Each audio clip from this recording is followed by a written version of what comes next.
Alassane Ouattara, c'est un spécialiste du verrouillage. Il verrouille tout. Il verrouille tout. Il a verrouillé l'armée. Il a verrouillé l'administration. Il a verrouillé la justice. Il a même verrouillé les chefs coutumiers.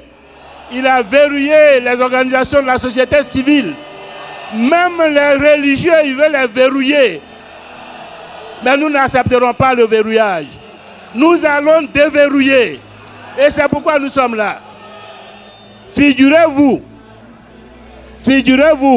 que sur 630 commissions électorales locales, Alassane Ouattara a réussi à placer ses partisans, ses militants à la tête de 610 commissions électorales locales. C'est-à-dire que 97% des commissions électorales locales sont dirigées par des militants du RHDP. Est-ce qu'on peut accepter ça?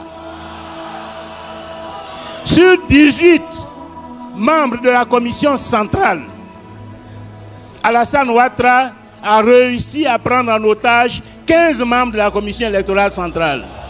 Est-ce qu'on peut accepter ça? Le président de la commission électorale indépendante, soi-disant indépendante, ne manque aucune occasion pour faire la démonstration qu'il est au service du RHDP.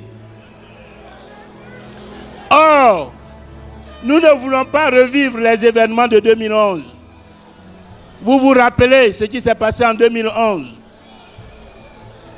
En 2011, c'est au QG d'Alassane Ouattara que feu le président Youssouf Bakayoko, au père son âme, est allé proclamer le résultat de l'élection présidentielle de 2010. Nous ne voulons pas qu'en 2025, Coulibaly Kuibier aille proclamer le résultat de l'élection présidentielle encore une fois au QG d'Alassane Ouattara. Est-ce que vous êtes prêts à accepter ça? Évidemment, nous ne pouvons pas accepter ça. C'est pourquoi nous nous battons et c'est pourquoi nous sommes là aujourd'hui. Et le risque est grand. Le risque que ce qui s'est passé hier se passe encore demain, ce risque-là est grand. Parce que figurez-vous qu'à l'heure actuelle, personne ne sait où se trouve le système informatique qui nous a produit les fameuses listes électorales dont nous parlons. Personne ne le sait. Certains disent que ce système se trouve au QG d'Alassane Ouattara.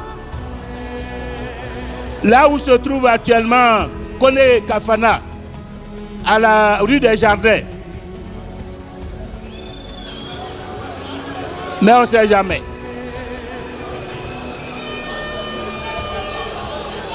Personne ne sait où se trouve le système électoral. Et personne ne doit le savoir.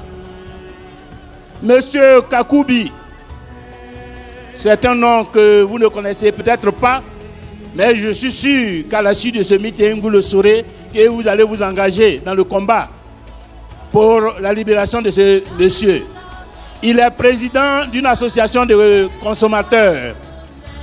Lui et deux de ses membres ont osé écrire à la CEI pour demander à savoir où se trouve le système informatique de la CEI, à accéder à ce système informatique, à savoir qui sont les techniciens qui exploitent ce système informatique et à réclamer que les partis politiques de l'opposition, comme les associations de la société civile, puissent eux aussi accéder à ce système informatique. Évidemment, comme réponse, ces trois messieurs se trouvent actuellement à la MACA. Ils se trouvent à la MACA pour trouble à l'ordre public.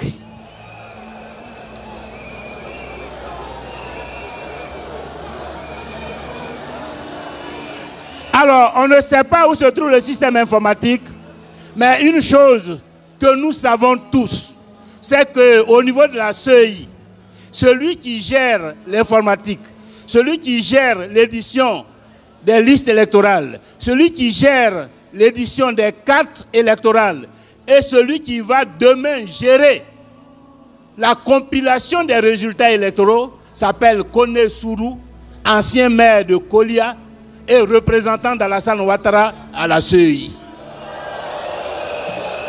Alors, je vous parlais tout à l'heure de verrouillage. Avec Kone Sourou à l'informatique, Koulibaly Kuibier à la tête de la CEI, on peut dire que la boucle est bouclée du nord au nord. Le processus électoral est verrouillé. Kone Sourou demain va faire des compilations fantaisistes, frauduleuses et donner le résultat à Koulibaly Kuibier pour faire des déclarations fantaisistes et frauduleuses.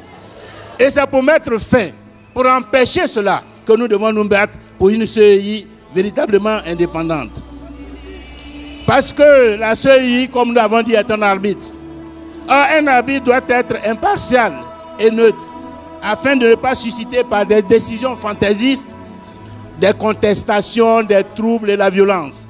Est-ce que cette CEI-là est un arbitre impartial et neutre?